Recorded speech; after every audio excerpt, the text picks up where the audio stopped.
YouTubers, and welcome back. Late Night with Mike. My guest tonight's gonna be Brandon Gould over here. Did you like that Instagram and Facebook animation we had there? Also, you can thank Brandon for that. I can't thank him enough. That looks awesome. Sponsors tonight: 3 Tree Productions and DOS Solutions. DOS Solutions is a security company, and 3 Tree Productions is doing music videos and filming. So, if you're interested in either one of those, you can go check them out. Also, one thing we want to talk about is, if you're interested in being on the show, by the way, say hi to Brandon. Introduce yourself. Say hello. What's up, everyone? We're interested in having people on the show, even doing just audio. If you want to do a phone call or anything, you're interested in just being on, talking about your business, talking about whatever you want to be talking about. We'll be having posts about the subjects that we'll be going over. We'd love to have you guys on. You can DM us. Email is at latenightswithmike@gmail.com. You can also find us on Facebook and Instagram at Late Night with Mike. And we also just got a Twitter also, which is Late Night W Mike, which is where you can find us at, because Twitter doesn't like long names. So we had to go with Late Night W Mike, which is fan-freaking-tastic.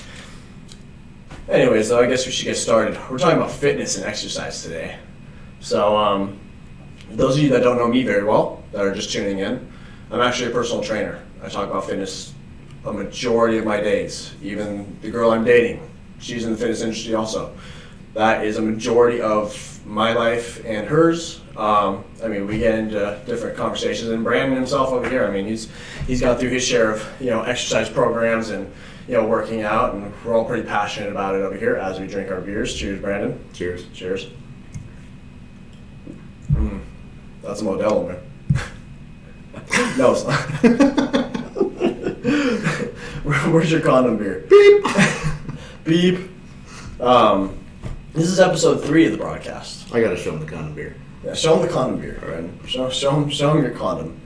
Always using protection when he's drinking. Except for that last one, there was no protection there. Yeah. And I've got a beautiful little shirt on. It's Hawaiian, and it's like a V-neck. It's gorgeous. This is actually a protein shake. Actually, I take that back. It's a beer mixed with a protein shake. Not homebrewed this time. Not homebrewed. No, this is a supplement in itself. Online bought. Online bought, yep. Online purchased. On the dark internet, on the dark web. Dark web. The dark web. There's a movie that just came out regarding the dark web. I don't know what it's called. You find some serious protein shakes on that website, I'm sure. Let me see. Dark web. It's probably not the best thing to be telling people to go look for. Oh, it's actually called it's just called Dark The Web. dark web? Yeah. Oh my god. Oh look, I just found a grocery list on here. That's cool. Anyways, though. So, with the whole fitness, wait, did you find it? Yeah. Yeah? Yeah. Fantastic. It's about... Oh, I'm just showing showtimes. That's odd. Showtime? What, it's a movie? Yeah, it's a movie. It's a horror film. It says... it's a standalone sequel to the 2014 film Unfriended, and follows a group of friends who find a laptop that has access to the dark web. Oh, I've heard of that. Only to realize they're being watched by the original owners. That's creepy. Yeah, that is creepy. It's extremely creepy. We'll have to check that out. Yeah. But, yeah, so, with the fitness and exercise, back to that, Brandon, what kind of goals that you've gone through? Have you changed your goals up, recently? Is there anything that you're specifically trying to do? Get back in shape. Get back in shape. Me too, man. I just started baseball again. Anyone watched the last podcast / live stream we did? It was with Emory. We had just signed up for baseball. Summer ball just ended for college. And so I'm running so much, Brandon. It's getting stupid. Really? Yeah, I don't think I'm playing baseball anymore. I think I'm doing cross country, honestly. I think that might have changed. That much running? Oh, dude, it's 3-4 miles 3 times a week. And that's just for summer. Winter, it's supposed to be 10 miles. That's crazy. I don't think it's every day, but deal with a lot of different types of conditioning. I'm trying to think. What are some good questions that you'd be asked about fitness? How to stay motivated. How to stay motivated? Yeah, because a lot of us find ourselves the busier we get, the less we say we have time for it. Totally. That's what just Arnold comes down to Schwarzenegger said. laziness, yeah. Did you hear what Arnold Schwarzenegger said about people that say they don't have time? No. Oh my god, it was so funny. He was talking about he was like, let's see, if you only need 6 hours of sleep a day, okay, so let's see, 24 divided by 6, we got 18 hours a day. Okay, so let's say you're working for 8 to 10 of those hours. Okay, we still have 6 to 8 more hours. What are you doing for those 6 to 8 hours? Okay, let's mark it up. Maybe you're eating for like an hour. Like throughout the day, you eat for probably like an hour and a half, maybe 2. Okay, so we still got 4 more hours. What are we doing with those hours? And he's literally just mathematically like putting it out, like what you're doing with your time. Like it's a big thing, and I like to use that as a tool. Like when I'm training people, when I'm training my clients, I personally when they pull that up on me, and I get a lot of people that are afraid to start training with me, and they won't buy training because of the fact they're like, oh, I just don't have the time. Well, you gotta look at yourself in the mirror and say, do you really not have the time? Do you? Because a lot of us, we say that all the time because we feel like we're so overwhelmed. But I mean, like myself, like I would say I didn't have the time until I signed up for something I wanted. So I mean, finding something motivational, something that motivates you, or having a goal. So I usually have like short-term goal for clients, mid-term, long-term, and they name them off. So one might just be like, oh, I want to start, just exercising again. Okay, that's a short-term goal.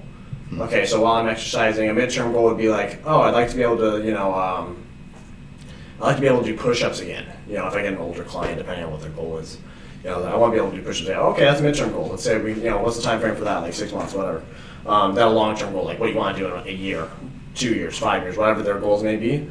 Then we pick that out. Like, okay, so in that time frame, we got to be able to get you to do all 3 of those things. And once you tell them like that you have a time frame and you show them like you have a time frame for everything and that's possible, then they're like, that actually sounds doable. And that's a lot of time. I mean, am I right? Like, that's a lot of time to start figuring things out. Yeah. I think that's that can get people excited about it compared to, no, I'm just not motivated. I don't have the time to work out. I just want to lose fat. Like that's all I want to do. It's like, well, how many pounds do you want to lose? I hear so many people ask me that, tell me they're like, I want to lose weight. And I'm like, well, how many pounds do you want to lose? Yeah. Well, I don't know. And they're like, yeah, they don't know. Exactly. They're like, oh, I don't know. Just enough. Yeah, just, I'm sick of this. Yeah. I'm sick of, that's always the first response. Like, okay, well, what are you doing right now to take care of that? Nothing, man. Like, I'm not eating right. I'm not doing this right. And then my favorite response is the people that are like, oh no, like I'm doing stuff to work out and stuff. And then I ask them the question, not to be a dick or anything, but I just ask them the question like, how's that working out for you so far? Doing your workouts. I mean, it comes off like a challenging their motivation.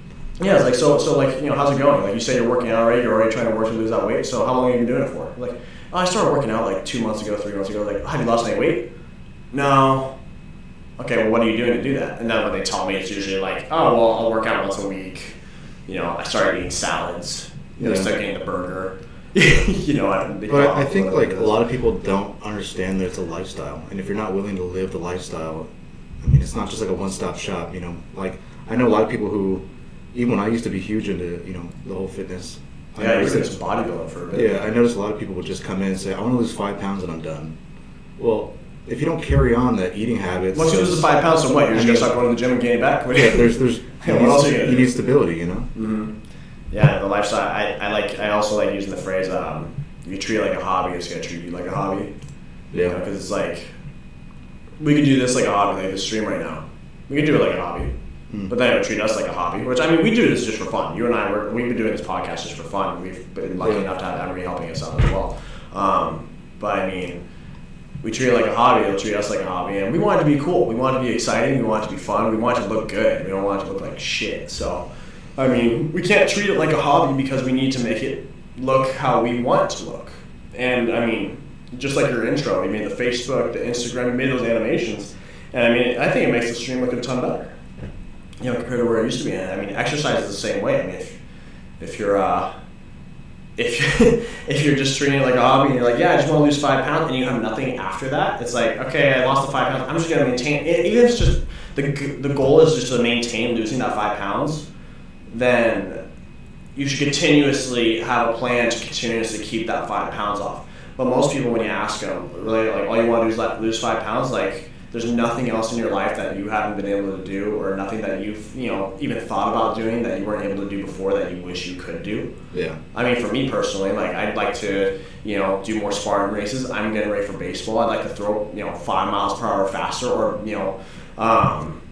carry myself over a wall, while I'm doing my parkour shit. I don't think you can carry yourself over a wall. You don't think I can carry myself over a wall? No, because there's not 2 of you. I need 2 of me to carry us. I know. Well, it depends how tall the wall is, Brandon. I mean, if it's going to be as big as Trump's wall is, I might need 2 people. But, what are other things that people, I feel like people struggle with? What do you struggle with, Brandon? What would you say is your biggest struggle when it comes to reaching your goals? Other than the whole motivation thing, well, I guess it all ties in together because, like meal prep is huge. That's such an issue. Yeah. I mean, some people will, they'll have it where, okay, I'm gonna go to the gym 5 days a week, whatever they do, and they just kill it. They kill it. But then they go home and they eat, fries and a burger, and they destroy whatever they just work they just put in. So like, taking the time to disperse workout versus meal prep is huge, because I know I was lazy, or when I was into it, I would just make a whole week's worth. I remember that. We've had a lot of cooking sessions. I mean, it's worth it. Chef Boyardee. And Gordon Ramsay. Bunch of kitchen fires. I miss having a guy that would meal prep for me. Anyone that's ever had this available to them, having someone meal prep for you is great if you can afford it. If you can't afford it, pick a Sunday. This is typically what I say. Pick a Sunday. Even that, I mean, and there's fast food out there. I mean, if you can't cook for yourself, which, once again, it comes down to, how much time you have in the day. What are you doing for those 4 or 5 hours a day that you're not doing work, food, school? I mean, full food's one. Sometimes food's even one of them too. Like, you gotta go eat. If you want to go eat, there's healthy alternatives. That's what I'm trying to get at. There's healthy alternatives too. I mean, I remember. There's nothing wrong with a cheat meal. Yeah, no, there's nothing wrong with a cheat meal, but it's a cheat meal, not a cheat day, not a cheat weekend. It is a cheat meal, and I think that gives people a goal too. It's like, man, I'm working my butt off all day. I want to earn this. Like, I want to earn that meal, that one meal that I get. I'm just gonna eat like 20 chocolate chip pancakes and just engorge myself in chocolate. For me, it's chocolate. I love chocolate. I don't know. What's your guilty food, Brandon? That's a hard one. Is it chips? I get the feeling it's chips. Yeah, I snack a lot. You love your snacks. Yeah. I like my chips. I'm actually, pretzels are my big thing. I didn't realize another thing that's going to be a cool tip for people that I noticed was when you buy that bag of chips, or you buy anything you buy that's bagged, look at the serving size. I remember I bought these dried up pineapple servings, and it was just dried up pineapple. I forget what the brand was, but it was dried up pineapple. And it was like, they were big. They were like just big slices, like you buy in a can. Yeah. And like, I just looked at all these and I was like, I want to eat all this. Like, this is delicious. Like, oh wow. And I looked at the nutrition facts and said, 27 grams of sugar, okay, that's not bad. Like, I can get away with that if that's all the sugar I have today. That's all the sugar I have today. That'd be cool. And then, like I said, like carbohydrates, like 36. I was like, I can burn that off. So I ate the whole bag. After I ate that bag, I realized it said 4 pieces are the equivalent to that one serving. Oh, you can look at the serving size. I was like, oh shit. I just ate a whole bag's worth of fucking pineapple, dried up pineapple. I probably just had like over 100 grams of sugar, 100 grams of carbs, like 150 probably. Yeah. Like something stupid, because I ate like probably like 12 pieces that were in the bag. Because, with the thing with, ever since baked chips came out, like back in like early 2000s, they put nothing but air in the damn bags, driving me nuts. Yeah, you get about a fourth of what you ordered. Yeah, you get 4. So I mean, it's like, it didn't seem to me like there was a lot in there, but I guess those fucking slices of pineapple pack a punch. You know, I think the biggest problem too is people get on these kicks. Like I see all over Facebook where try this one-stop stop, or one-stop shop. One-stop shop. You take this powder and it'll make you skinny, or you take this powder and it'll make you buff. These fads that people kind of follow are kind of ridiculous. And I don't have a problem with the fads as much as I have a problem with the people saying, like clients saying like, oh yeah, I did Slim Fast, or they did like Weight Watchers. They did Weight Watchers. Like, how long did you do it for? That's cool, good. You're doing something to help you with your diet. How long have you been doing it for? I did it for a month. I didn't see anything happen, so I stopped. Well, you didn't give it a chance. Like, I'm not saying you need to do Weight Watchers or Slim Fast or anything. I mean, if it works for you, great. If not, move on to the next one. But if you're gonna stick, you gotta stick to something though. You can't get a month and expect everything to change in that month. Like, everyone thinks that is like, everyone treats it like a sprint instead of a marathon. And losing weight is not a sprint. It's a complete marathon. You're not losing 30 pounds of fat in 2 weeks. You know, and that's the misconception I think a lot of people get, is they think that they're going to lose it. If they don't lose fat immediately, if they don't see immediate results, like off the bat, like quick, they immediately go back to their old behavior. Like, well, crap, I tried the way that everyone says to do it, and it's not working. So what the hell? Back to my point, though, you need to make it a lifestyle. So if exactly. I'm not saying those like you said, those fads may work, but that's based on people don't give enough time continuously using them. You know, I think that's just. Yeah, I had a client that she was clean eating for like 2 months. And she lost like 3 pounds. So her body was literally showing positive insight. It was starting to work on it. It was changing her metabolism specifically. I mean, she was burning more calories in the gym. We were monitoring it. She had a Fitbit, so she could count like all her calories and whatnot. And it seemed like it was working. And then a month goes by. I see she gained a pound, of fat, not just a pound in general of weight, just a pound on the weight scale. And she immediately freaked out. She thought it wasn't working. She didn't tell me about it either. She just stopped. And then I noticed the pound went up.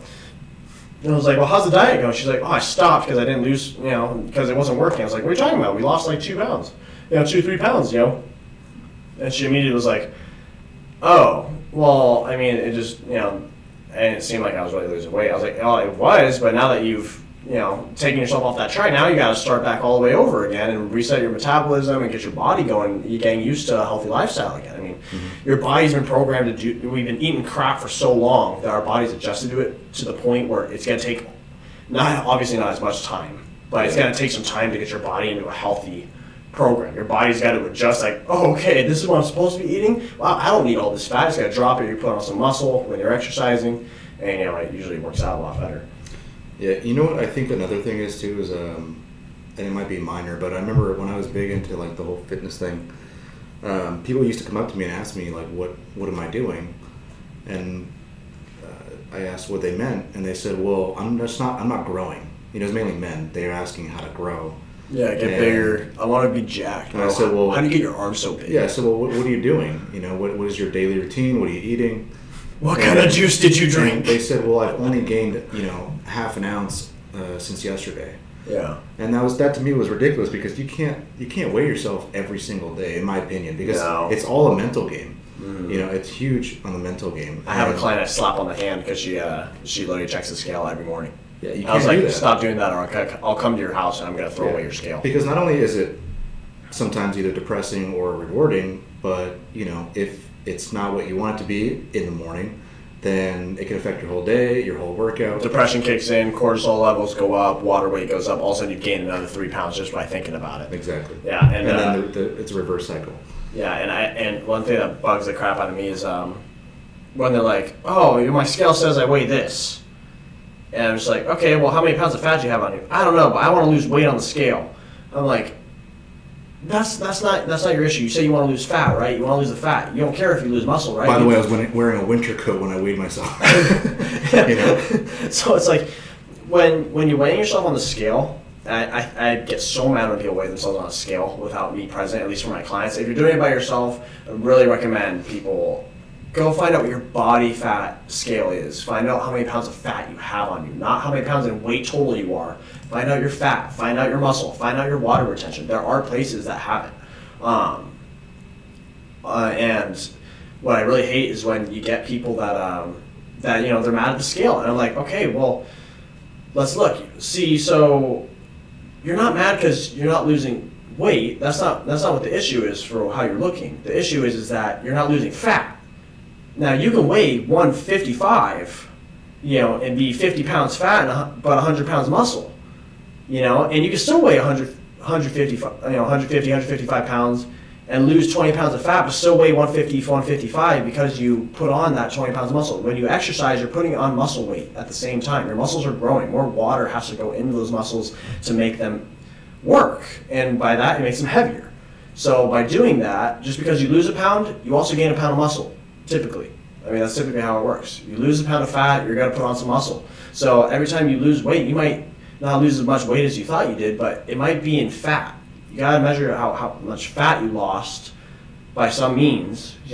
Find a trainer, see how much fat you lost, but also see how much muscle you put on too, because you might have gained some weight in muscle, maybe even more than you put on fat. Yeah. You might be 150 pounds today, 152 pounds tomorrow, and I'd tell like, crap, dude, I didn't lose weight, I gained weight. I did everything right. And it's like, well, hold on, let's find out how many pounds of fat you lost and how many pounds of muscle you gained. Oh, wow, you gained 2 pounds of muscle?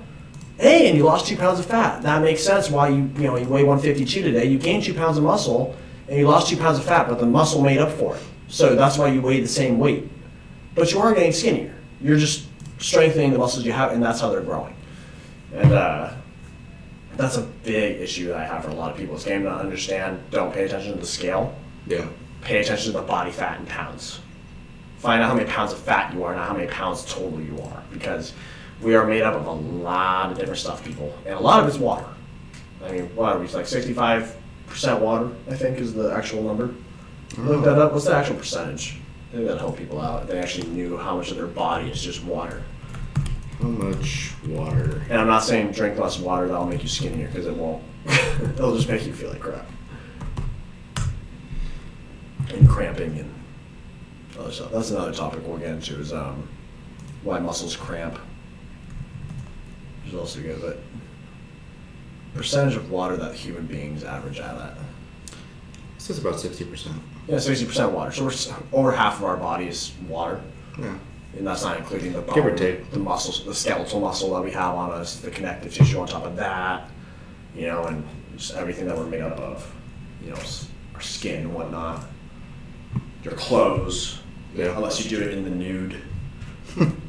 I have a couple clients that do that. They scale to them in the nude. They really want to be that accurate about it, which I commend them on that. And, but at the same time, they're like, dude, I gained like 3 pounds. I'm like, hold on. Let's check. Let's see if you put on 3 pounds of muscle. I'm really excited that you gained some weight, actually, because you said you wanted to look bigger muscularly and lose fat. So you might have put on some muscle, and you might have also lost fat at the same time. So let's check it out. And typically that's usually the case. And back to the water scenario. People, I'm tired of hearing everyone cramping. I'm so tired of the cramps. Drink some water, have some fucking magnesium in your diet, some potassium, some fiber, hydrate yourself. That's what you need to stop the cramping. And stretch. Foam roll, myofascial release. Great stuff. You can Google it, you can YouTube it, you can send me a DM, send it in the email box. If you guys want to talk about fitness with me, I'd love to have people on the show and talk about fitness. That is my forte. I love doing it. I've been doing it for 6 years. I mean, even before that, Brandon and I, we were working out since we were like 13. Yep. Yeah. At Gold's. The Gold Miners Gym.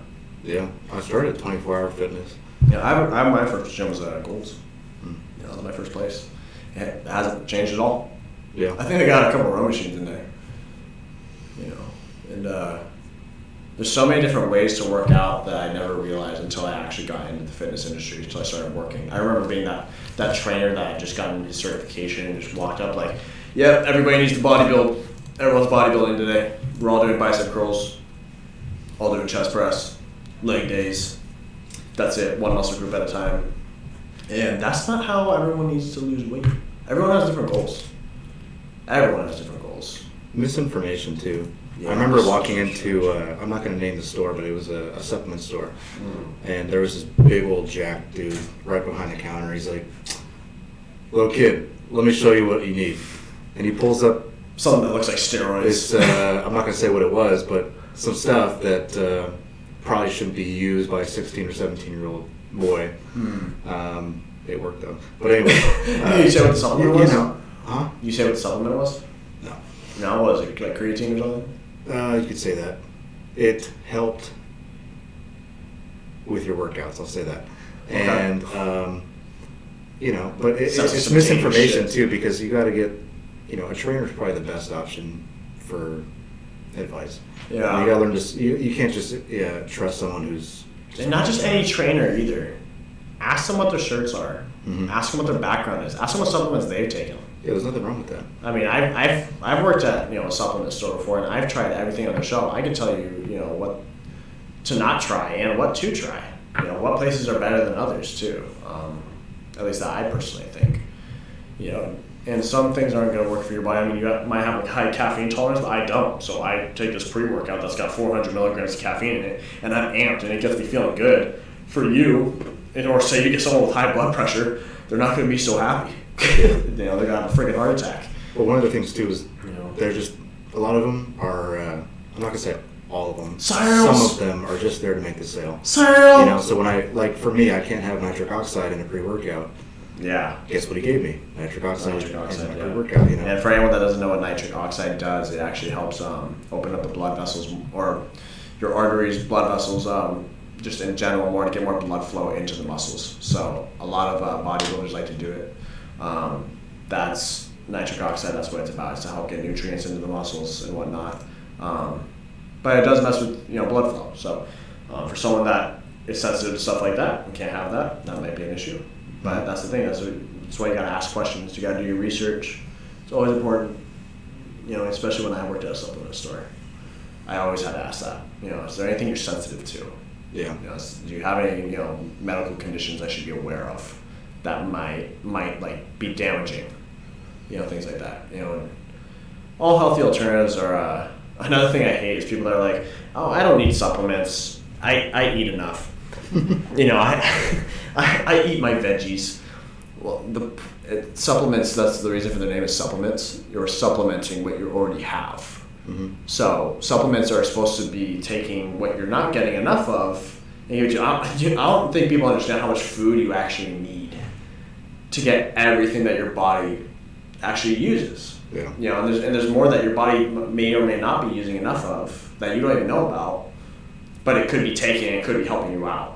So when I get people that are like, oh, I'm eating veggies, I'm good, I don't need any supplements. It's like, yeah, I mean, maybe you don't. I mean, if you're healthy, but say if if you're not getting enough fats in your body, healthy fats. I mean, a fish oil might be good. It also helps, lower blood pressure. It helps your heart. It's good for you, in some extent, depending on the person. I mean, and are you eating fish? No. No. It's like, and they're like, yeah, I eat fish. Like, how many ounces? I think a lot of young males too have the issue of misconception because they'll some people say, oh, take creatine for instance. They want anything with an advertisement on it that looks like steroids. Right. The guy that looks like jacked as hell, just huge. Yeah, but I mean, take creatine for instance. It's a natural substance in our bodies. Yeah, we already produce it. Yeah. And they think, and I'm not saying it does or does not work, but to supplement more. Mm-hmm. But some shops will be like, hey, you need X amount of creatine to supplement up for what you're not eating, but they don't know how much you're burning off. Exactly. Too. Yeah, they don't know how much your body burns off. I mean, if you're overweight, maybe you got a lot stored up, or maybe you don't have any at all. Like, I mean, it just depends on the person too. Yeah. That's the thing. And, creatine is one of the safer ones actually. It's the only one that's actually patented. Like a lot of, I could be wrong. Quote me if I'm wrong. But creatine is the only one that's patented and it's actually proven to work. They've been using it for years. Yeah, everyone uses it for steroids basically. I mean, even non-bodybuilders. Yeah, it's good for the monohydrate. That people retain water weight. Definitely water retention. Which is another thing. If you're looking to lose weight, you're probably not going to want the monohydrate because that bloats you. It bloats you if you're not an endurance trainer, if you're not training for long distance running or boxing or anything where you're going through, extraneous long time lapse of exercise. I mean, you're going to put on water weight. Yeah. And that's a lot of times when people think they're getting bigger. Why people think it's like steroids. Like, wow, I put on like 10 pounds. No. Once again, it's the scale. It's the scale. It's like, well, how much of that was water? How much of that was muscle? How much of that was fat? I was like, I gained 1 pound of muscle. I put on 10 pounds of water. Shit. Yeah, I would say monohydrate is great for runners because when I was training for I would agree. I'll just say a special department, I was using monohydrate a lot, and I could definitely feel the difference when I was running those long distances. Yeah. Long distance runners, that's the thing, and and there's, like I said, there's a supplement for anything, even with the creatine. There's Crealkaline, which is the dry base of it, basically. It's not a monohydrate. It's a creatine that your body doesn't retain water, and it's just a drier form of it. And you still get the ATP levels that go up to help you strengthen yourself, get the muscles hard, and you might get that extra rep in that you weren't getting before. So but when it first came out, I remember everyone was like, "Man, have you tried creatine, man? Like, it's like steroids, man." It's like you see that one jack kid in high school. It's like, "Yeah, that kid takes creatine." It's like, "Oh wow, really?" And it's like, "Man, I should go get some creatine." You take it, and you're like, "Oh, why am I not getting buff yet?" Yeah. It's like, where's that 50 pounds of muscle I was looking for? Right.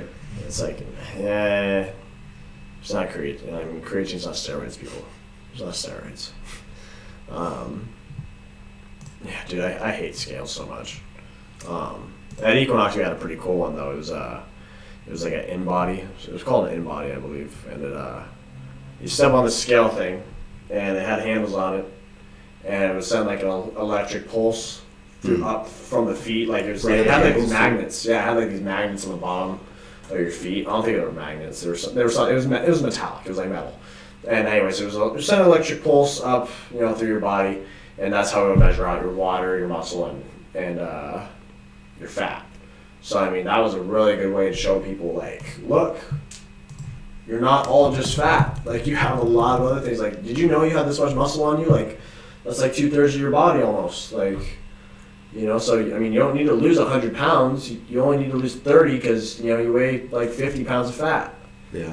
What was the machine called? I think it was a DEXA. It was a DEXA scan, where pretty much. I'm sure it's similar. There's a lot of different brands now. Yeah, it has a scale. You have to hold onto these two. They look like. The InBody had handles too. Yeah, and there's cheaper versions and there's more expensive versions, and those things cost like a couple $1,000s if you get a good one. Yeah. But you can find them at different stores. And gyms. They're even having them like at the gym I work at. We have one.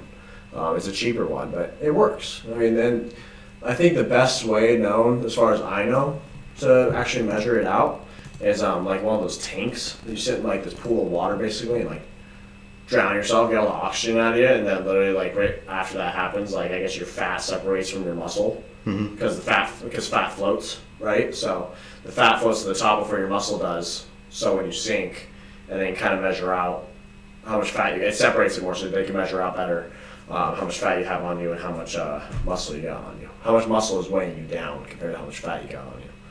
So that's pretty interesting too. And I see trucks that like pull up and do that kind of stuff for people, which is pretty cool too. So, also, and not to say that everyone needs to take supplements, but there are also just foods that you can take that are also really good. There's a lot of different foods that will help lower blood pressure, that will help get your energy up. You don't need pre-workouts for some people. Some people don't need pre-workouts. Some people don't need caffeine. There's a lot of different things you can do. And knowing, what your goals are and understanding that there's different exercise programs, you don't need machines and bodybuilding type of workouts if you're not trying to be a bodybuilder. Big misconception I had when I first started training people was that everyone needs to train like a bodybuilder. I didn't realize how tight it would make people, their range of motion, their endurance, how all those things would lack. Like if you want to be a runner and I take you through some bodybuilding training, you're not going to be a very good runner.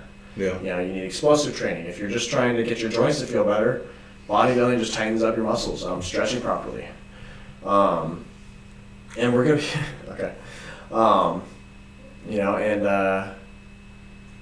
There's just, there's so many different ways to work out now. I'm not saying everybody needs to be a CrossFitter, but functional training is important. CrossFit isn't a sport. Yeah, CrossFit, dude, CrossFit is actually pretty cool. It's tough. I'm not recommending CrossFit to everyone, but there are some instances where I can tell people CrossFit is definitely for you.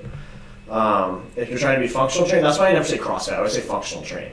Because there's things about CrossFit that's like, if you want to be able to press something overhead, explosive, while you with one arm, while you're like lunging down to pick something out, like say you're holding a box in your hand, from moving. Yeah. You're moving different houses, right? I got a box in my hand. And I want to be able to lunge low enough to pick up my phone, come back up, and then set something on the shelf right after I do all that. Yeah. CrossFit training is a lot better than that in bodybuilding. If you're bodybuilding and you're doing just shoulder presses like this all day,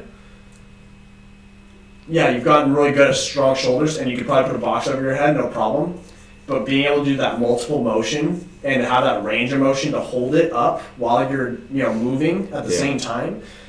A lot of bodybuilders are using a lot of machines. They're doing a lot of motions where it's only hitting one muscle. Mm-hmm. And our bodies don't just use one muscle to do things. We use our muscles for everything. We use multiple muscles for a lot of different things.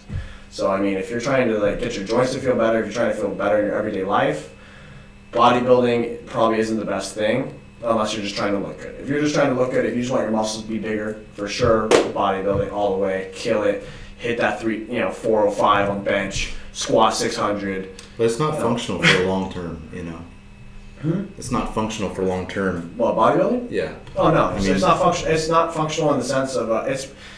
The only time I ever tell somebody if they want to use machines, if anyone's ever like, why aren't we using the machines? I'm like, because it's only used for bodybuilders and people in rehab, and that's typically it. Usually is what I tell people. Or somebody with pre or post injuries, you probably don't need to use machines because you're only working in one plane of motion, and we don't. As people in living everyday lifestyles, if your goal isn't to be a bodybuilder and you're just trying to learn how to pick up your kids and go still take care of chores and whatnot at the same time, you probably need to be using multiple muscles to do that, and not, only be strong. Like, yeah, my biceps strong as hell, but I couldn't step to the side at the same time without dropping my kid. Yeah.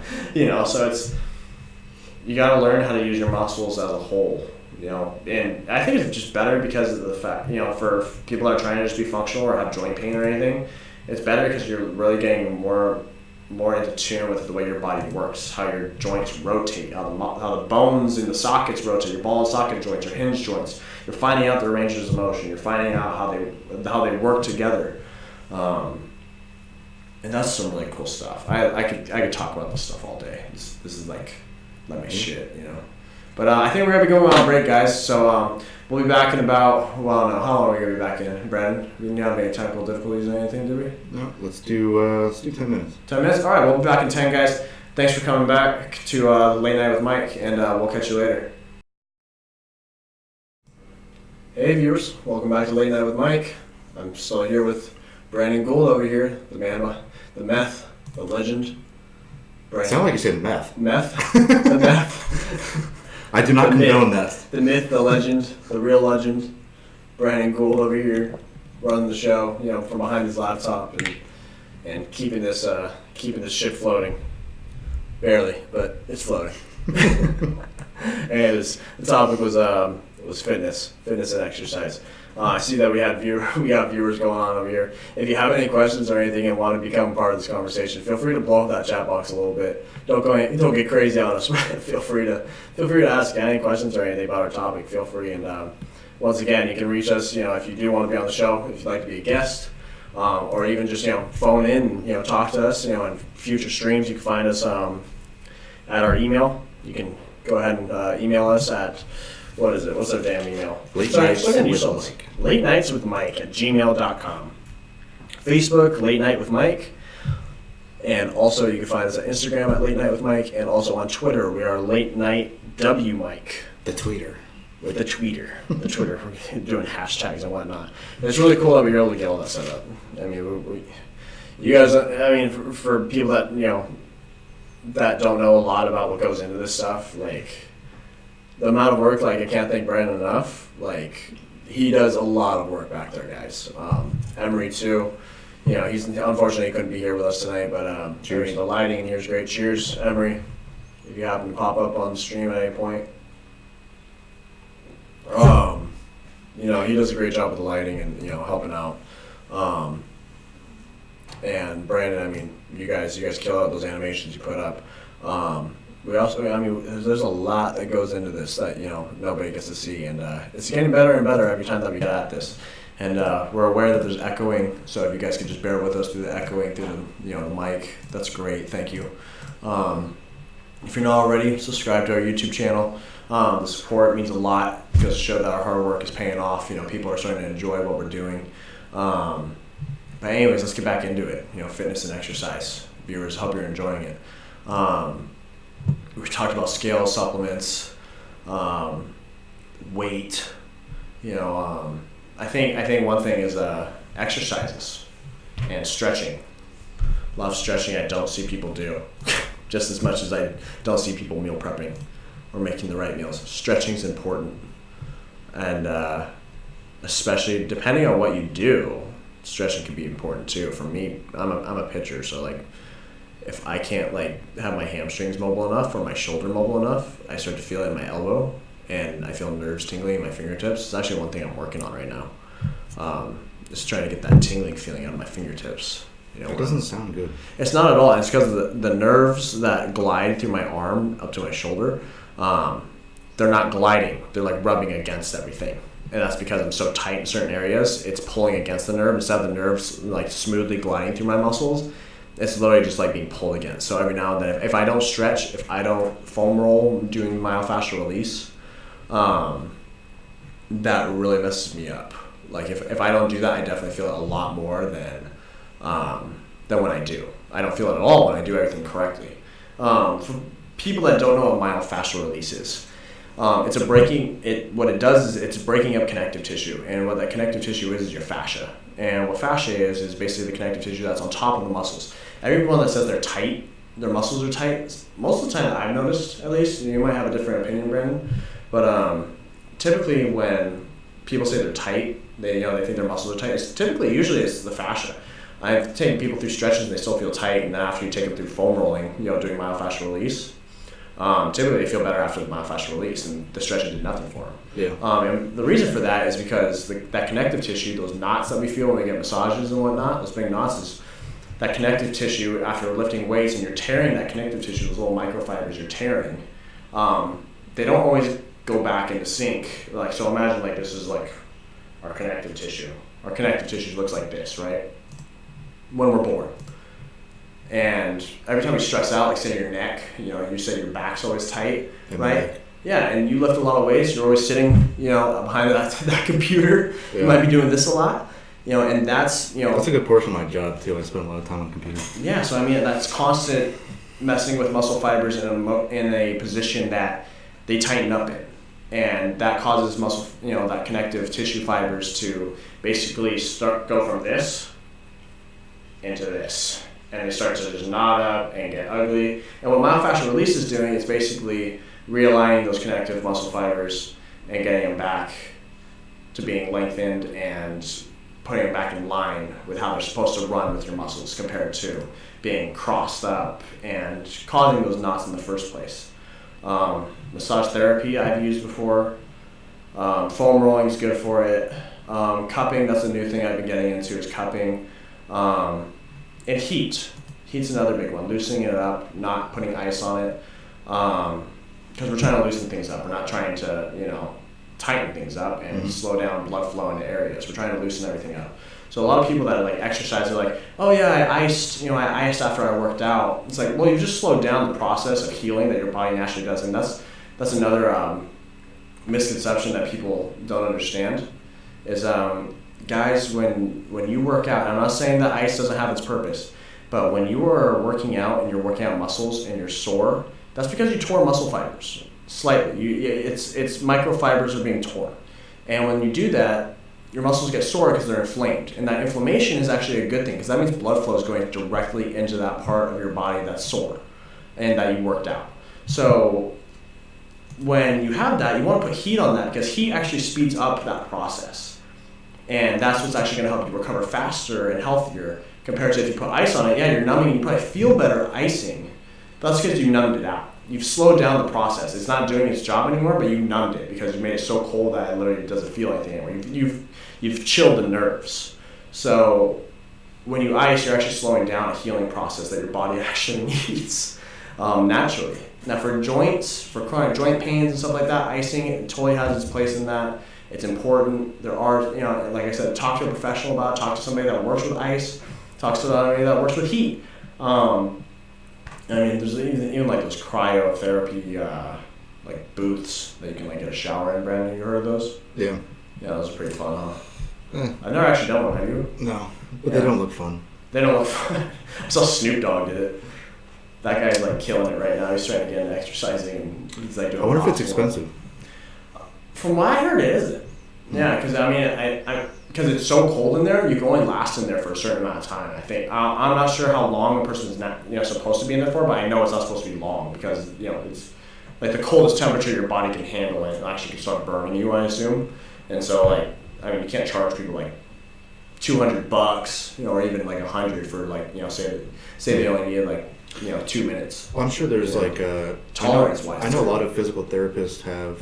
Like I went to one for my shins, and he had, because I was still rehabbing my legs, and he had one machine that was a treadmill, but it was an anti-gravity, and you get put in like this big vacuum, and it literally lightens the weight so that you can finally one, get your walking back in check, but two, you gradually grow and grow and grow so they get stronger and stronger without putting all the stress directly on the shins when you're running. Yeah. So I mean, I'm assuming it's very few probably that have that, but I'm sure one of them's got to have a specialty that's their specialty. I used to have shin splints. I dealt with shin splints a lot when I was running. That was back when I weighed like 205 pounds, ridiculous amount of weight for no reason other than I was really big, a lot of muscle. I put on a ton of muscle doing that. But doing so, my shins would hurt running. I couldn't run anymore. There's no reason I needed to be that weight because all it did was slow me down for what I needed to do for my goals. It was totally unnecessary. Yeah. I get shin splints when I run. And I realized that I had been stressing out my muscles and my calves so bad that I was tightening up my tendon, my soleus. My soleus. You should tell the viewers what that is. Muscle. Soleus is right in between your tibia and your fibula, and basically it's this little muscle that runs down and it actually ends up at your foot, and it basically, when that tightens up, that's usually what causes shin splints. At least for me it did, and rolling that out too and giving that elasticity back and breaking up the connective tissue around that helped out my legs a lot when I needed to, because I remember going snowboarding with Joel. With Joel, our buddy Joel, and I know. Yeah, Joel. Hey Joel. Yeah, hi Joel. I remember we were snowboarding. He was getting really annoyed with me because I kept bitching about my damn shins and my ankles because I was so damn tight. I got so big and so tight from just doing nothing but lifting. I was not prepping myself for snowboarding. I wasn't trained to be a snowboarder. And you got shin splints? Oh, I was getting shin splints like crazy. My ankles and my shins were just going crazy, because when you break on a snowboard, you're breaking on your heels. You lean back onto it, and so you're pulling your toes towards your shin, and that's flexing. That's literally like just straight flexion into your shins. So it just hurt like hell because I was so tight. My body wasn't used to doing that motion and holding it for a long period of time because I was being a bitch and was going slow down hills, at the time, and literally it was so painful. Like, and you're on your toes a lot when you're snowboarding, like all the time, and I dropped about 40 pounds. I'm 165 now, and my shins feel better. I was snowboarding this year, and I felt nothing. I felt fine. The weight loss and the constant rolling and being aware that was the case for it, getting to know my body a little better and how it works, that made it so much better. Yeah. My problem was that I have extremely flat feet, so shin splints is something that I've always had. Yeah, that's just for because it does run down your feet. Your soleus does run down to like the arch of your foot. So I mean that's it's a lot harder for people with flat feet because you're engaging. Yeah, but even with rehab and special shoes, it's still like special insoles and special shoes, it's still there. Yeah. They can't be, you can't fix flat feet. Yeah. And maybe running techniques could be a little better too. Well, that's what I had in rehab too, and that's what's cool about the anti-gravity machine is like there's a camera watching your feet from all different angles. So as your weight is lighter, you can watch your feet placement, and he shows you kind of different techniques. So as he starts putting you back up to your body weight, he then adjusts, through the process of how to place your feet as you're coming down. But I mean, my point is, so it's still pinky toe or big toe. But my point is, it still can't be cured 100% because I still have shin splints even at my best after rehab. And that comes down to genetics at that point. And how you were born with flat feet. You know, I mean, I have a little bit of an arch in my foot, but you know, mine's always seemed to be more muscular or tendons, you know, just tight. I miss anatomy class because it was so interesting to find out like what muscles are doing what causes what to make what work. I'll be taking another one soon, probably next semester, but it's interesting seeing cadavers and stuff, like those dead bodies we were talking about earlier. It's called cadavers, you know, and seeing like the inside of how everything works, which by the way, like I still could have gotten that out of a book, which I probably would have preferred. I wasn't like freaked out with the dead bodies in the room, but it was like the guy didn't even tell us. Like the teacher, he was just like, "Oh yeah, we're gonna be doing a lab today." We're like, "All right, cool. See you in like 30 minutes." So we had like a 30-minute break because it was like a 6-hour class, and so we had like a 30-minute break. We come back into the lab room. We walk in. There's just these 2 dead bodies that have been skinned. You know, Hey. and we're like, am I in the right room? Yeah, right. Do I need to call? I need an adult. I need an adult. You know, is there anybody there? Like, you know, it's just these 2, you know, dead bodies. You know, their faces are all covered. You know, for just respectful purposes. You know, make sure that if somebody knew that person, they wouldn't know that it was that person. Because I mean, there's no skin on them anymore. It's all just muscle and organs. You know, reproductive, digestive systems. Oh, it's some freaky stuff though. I had to adjust to that a little bit, just because the smell of them too, because they're not rotting, because they put them in these they're in these bags where there's liquid like all over them that keeps them preserved properly. Oh, yeah. So that smell, like, I can't even explain it, but when you walk in that room, like, it was just like, it smells like people have died here.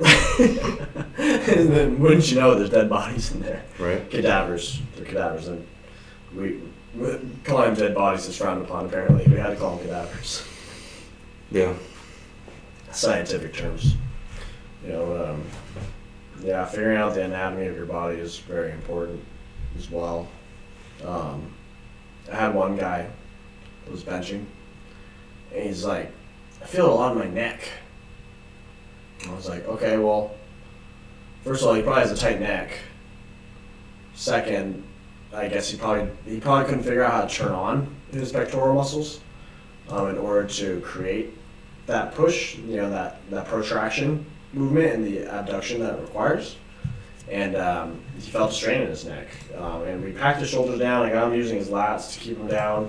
So he must have been really tight there. But once we went over that and we figured that out, then we still went at it. And then he's like, I didn't feel it. And I just felt it in my triceps. So obviously his chest is underdeveloped. And he wasn't used to using his chest to do a chest exercise. A lot of people who do bench press, they think it's for triceps. And it can be if you grip, you know, the barbell a specific way. But the way that we had it specifically was hands wider, elbows a little wider. And we were specifically going for pectoral muscles, pectoral major, minor, and trying to lift. And he physically couldn't make that mental output. I need to make this contract and then relax at the, you know, not relax, we want to keep tension on it, but go through the concentric motion, which would be him being here, and then the eccentric, where that stretching is that you feel when you do bench, right, Brandon? Yeah. That stretching feeling that you get out of your chest, that eccentric motion where it's stretching out those muscle fibers, and you start getting those little micro tears, which is actually what causes the muscle soreness, is those eccentric motions. So like if I'm doing a bicep curl right here, that's the concentric motion. This would be the eccentric, when you're feeling that stretch and it's like you're keeping that tension on there. Mm-hmm. A lot of bodybuilders call it mind-muscle connection. Yeah, you want that actually mind-muscle connection, exactly. Yeah. And, you know, that term's used by everybody. You know, it's important. It's so important. If you don't have that and you're trying to do exercise, you're gonna get frustrated really quickly if you can't make that. So my little thing is especially when I'm lying in bed, seeing you know, it's like, all right, if I move my body this way, what am I using to make that happen? And knowing what those muscles are, what they're doing, what they're supposed to be doing, is important. You know, whether it's rotation back to the joints, you know, moving around ball and socket joints to hinge joints. And I was like, okay, like I have ball and socket joints in my shoulders, in my hips. They're supposed to rotate. They're supposed to go through different planes of motion. Whereas for my knees and my elbows, those only go in one plane of motion. And understanding that and knowing what muscles create that movement, that's some important stuff. And if you can't figure that out, then you're probably going to be in trouble, or you might use muscles that you're not supposed to be using, and that's how we end up getting injured. Or give you a call for personal training. Yeah. So you can just call me at 555-55-5555. Or email us if you're curious to find out. I think I've said the email enough times, though, 2 times. I'll say it at the end, though. We'll make sure to... You can find it in the description box. Yeah, the description box. Oh, the description box? We can do that? Yeah. What? Dude, we've actually been really on topic tonight. We haven't gone on too many tangents. This is when you know we really know what we're talking about. It's in my field. So in the description box, you can contact us through that. It's in there. It's down there. Down. Slap the bass. Slap the bass, man. I love that movie. I love you, man. I love you, dude. I love you, brosif. I'm super good, bud. I'm super good, bud. Wrong movie, but it's fine. Great, now we're going. It's not even a movie, it's an SNL skit. Here comes the tangent, people. So, freaking, I just remembered, and I said this to my girlfriend, it was that Jim Carrey skit on SNL where he's being Matthew McConaughey doing the Lincoln commercial. It's like, it's like, Dad, are you okay? You're going 5 miles an hour. Not bad for a Lincoln. And he looks at the mirror. Whose kids are these? And why are they in my car? Why are they in my Lincoln? Oh, he says Lincoln? Yeah, he says Lincoln. So great, dude. That's my problem. I watch things over and over and over again until I actually quote it. It's like,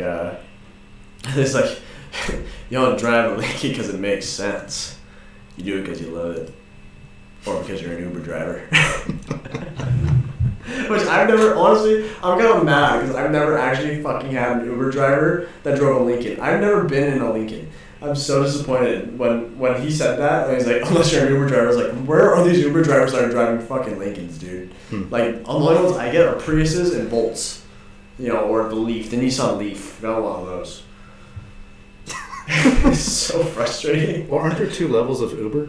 Huh? There's like oh, that must be the double XL. Yeah. Ubers. You get like an Excursion or you get a Lincoln. I fucked with my sister once. Rachel, if you end up watching this, or if you are, it's a funny story. She'll know this one.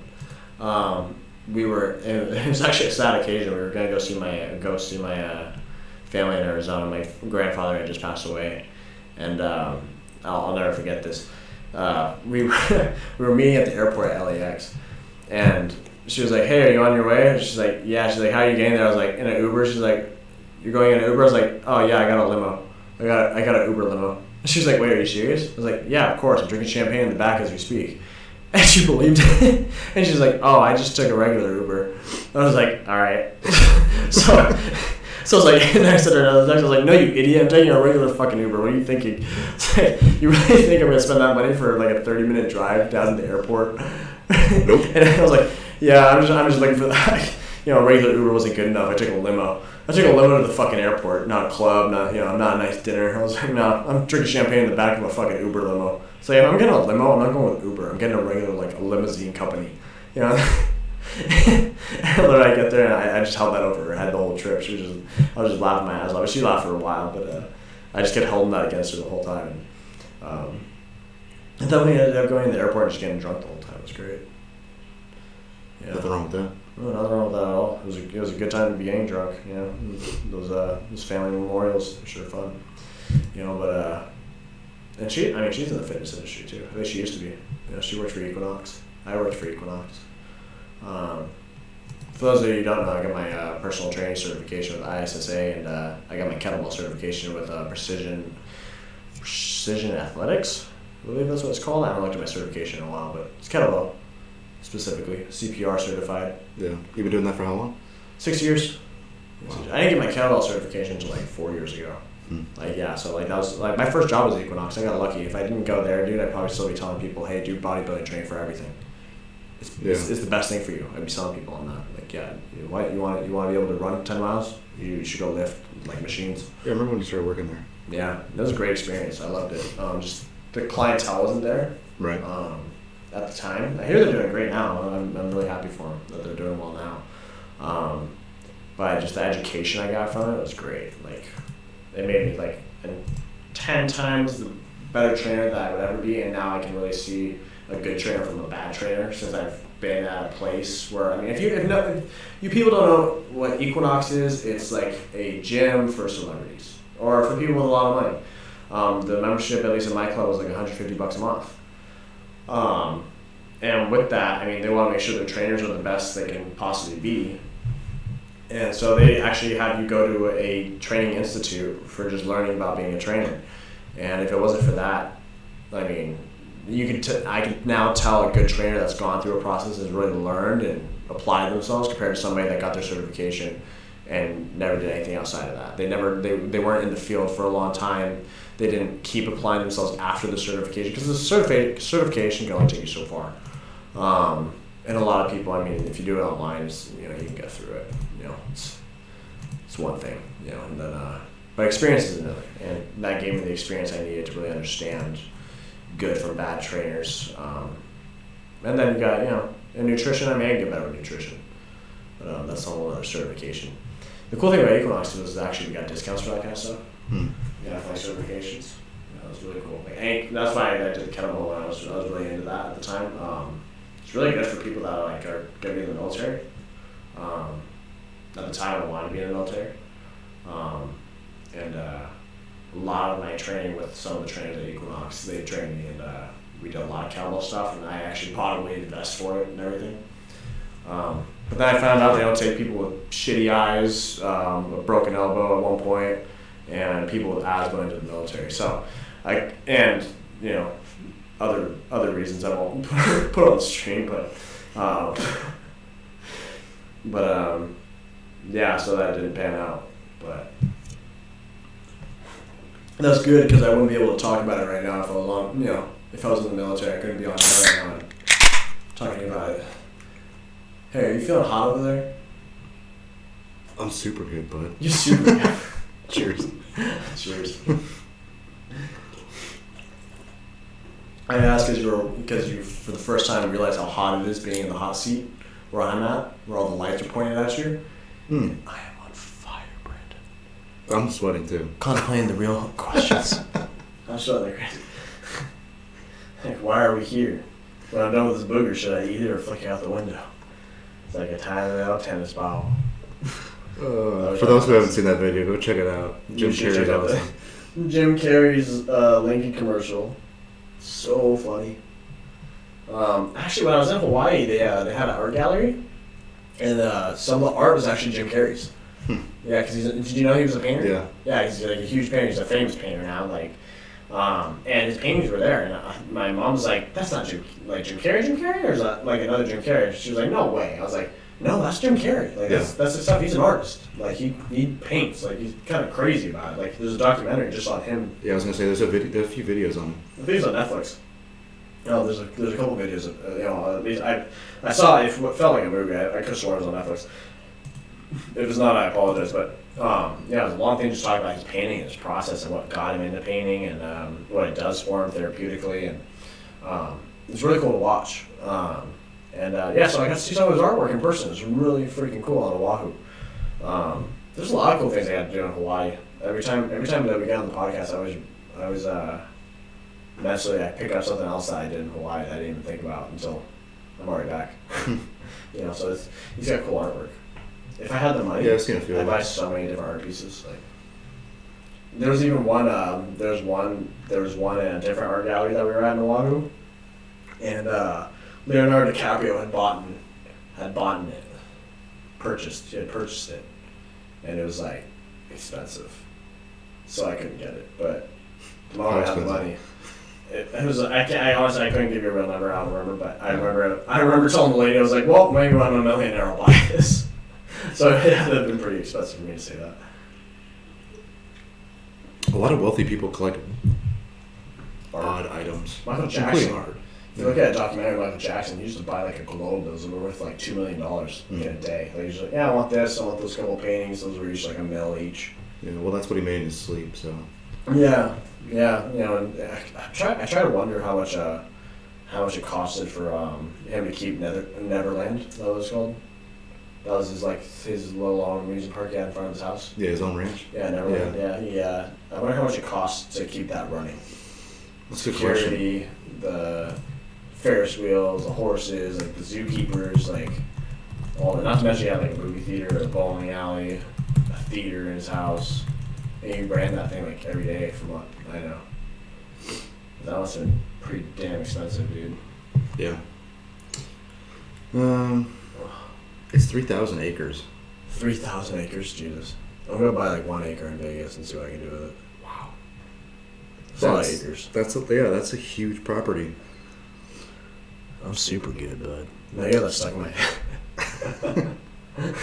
Not bad for a Lincoln. It'll be a soundbite. Get set. Not bad for a Lincoln.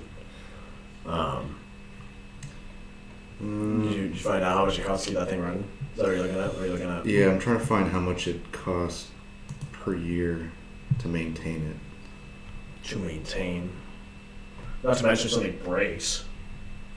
Or replace that shit. And whatever else.